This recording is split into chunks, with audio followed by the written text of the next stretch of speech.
നാട് കിടക്കാൻ പോണു ഗായ്സ്. പോവാണ്.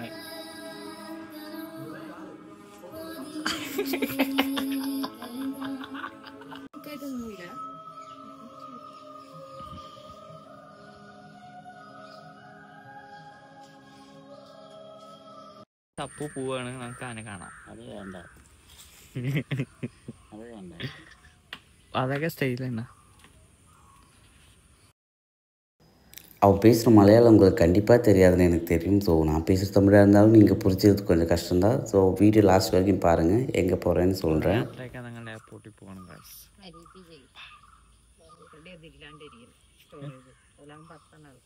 എന്ത്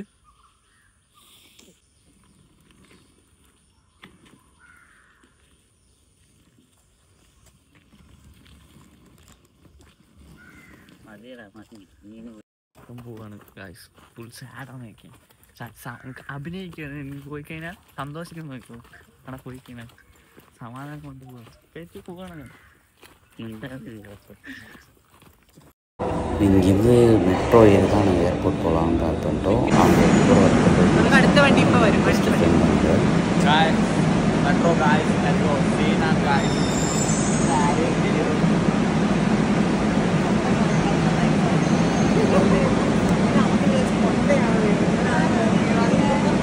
என் வீட்டிலேருந்து கிட்டத்தட்ட ஏர்போர்ட்டுக்கு 37 கிலோமீட்டர் மேலே இருக்குது. ஸோ அங்கேருந்து மெட்ரோ பஸ் ஏறி ஏர்போர்ட்டுக்கு போகிற மாதிரி தான் இருந்துச்சு.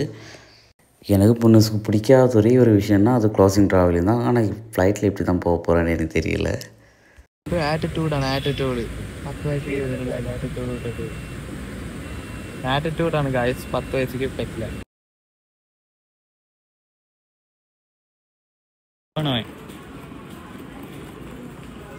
ഗോയിങ് അല്ല ലണ്ടൻ, സോറി.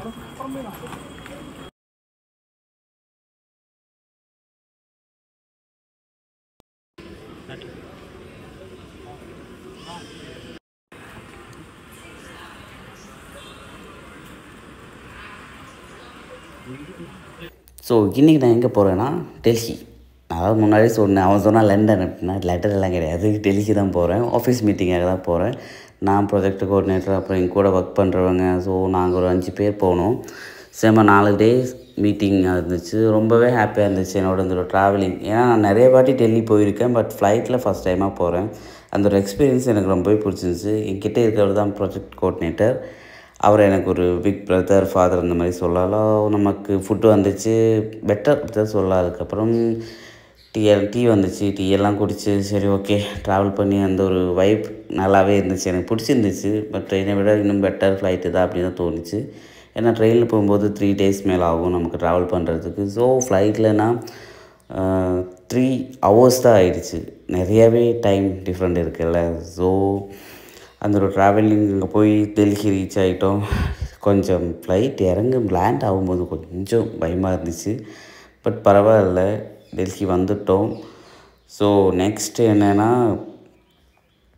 இங்கேருந்து நேராக ரூம் போகணும். ரூம் போயிட்டு அங்கேருந்து நாங்கள் நாளைக்கு தான் மீட்டிங் ஸ்டார்ட் ஆகுது. ஸோ அங்கேருந்து ஒருத்தங்க கை காட்டுறாங்க. அங்கேருந்து ஃப்ளைட் ஸ்டாப் பண்ணிட்டு நாங்கள் எல்லாம் இறங்கிட்டோம். ஸோ டெல்லி ஏர்போர்ட் இருக்கிறதுலே பெரிய ஏர்போர்ட் டெல்லி ஏர்போர்ட் தான் கேட்டிருக்கேன். ஸோ ஏர்போர்ட்டுக்குள்ளே நான் ஃபஸ்ட் டைமாக பார்க்குறேன். ஸோ சொன்னது கரெக்டாக தான் இருந்துச்சு. ரொம்ப பெரிய ஏர்போர்ட்டாக தான் இருந்துச்சு. நிறைய பேர் இருந்தாங்க. அங்கே போய் எனக்கு இங்கிலீஷ் தெரியும், ஹிந்தி அந்த அளவுக்கு எனக்கு வரவே வராதுன்னு தான் சொல்ல முடியும். என்ன பேசுறதுனே தெரியாமல் இருந்துச்சு. ஸோ கொஞ்சம் தூரம் ட்ராவல் பண்ணி ரூம் ரீச் ஆகிட்டோம். ரூம் செமையாக இருந்துச்சு. ரொம்பவே பிடிச்சிருந்துச்சு எனக்கு. அந்த ஒரு ஆம்பியன்ஸ் எல்லாமே செமையாக இருந்துச்சு. ஸோ கொஞ்சம் டயர்டாக இருக்குது. 3 days எனக்கு மீட்டிங் இருக்குது. ஸோ கண்டிப்பாக நெக்ஸ்ட் வீடியோ வரும். தேங்க்யூ guys, பாய்.